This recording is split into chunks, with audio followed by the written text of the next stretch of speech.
Bien, esto ya es tradicional cada 1 de agosto. ¿Y para qué? Para tener un año próspero, para de alguna forma ahuyentar o eliminar la mala onda y renovar la sangre, dicen, para todo eso el carulín.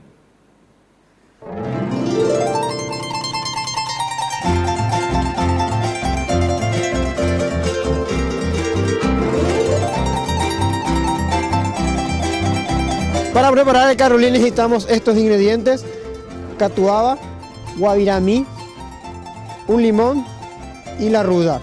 Y también la caña blanca, que Cristina nos va a mostrar también cómo se está realizando la mezcla en gran cantidad, porque hoy tiene muchos clientes.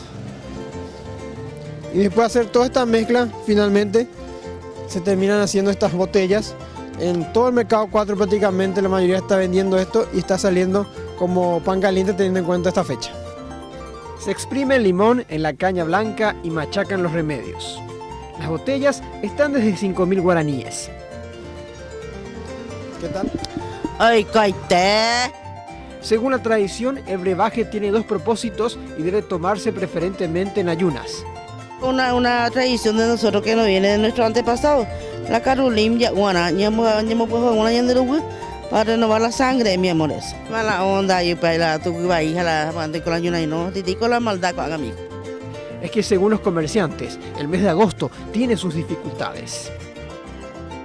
Porque la gente dice que en del Uruguay posible agosto, pues. Hay por agosto y cambio de tiempo, o mandó a Capirú y así dice, a Capirú, El ingenio es tal que hasta encontramos un carulín especial para niños y niñas. Y este es para las gripes, que hay muchos en los chicos ahora en la época de frío. Y le ponemos el anís, que es energizante un poco, y el guaviramí, que alza la plaqueta. Menos la caña, sí, menos. Más limón le cortamos para los chicos para que tomen también. Pero además hay otra tradición en este día, que es la mezcla de 7 yuyos para el tereré o el mate. Bueno, y Capiquí, y después Capicatí, Taropé, Santa Lucía, y completar 7 clases.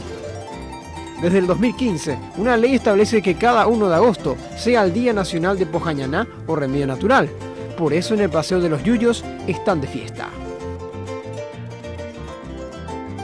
Bueno, y para espantar las malas ondas y también renovar mi sangre, voy a tomar un trago del carulín. Sergio Valdés, Reguaraní.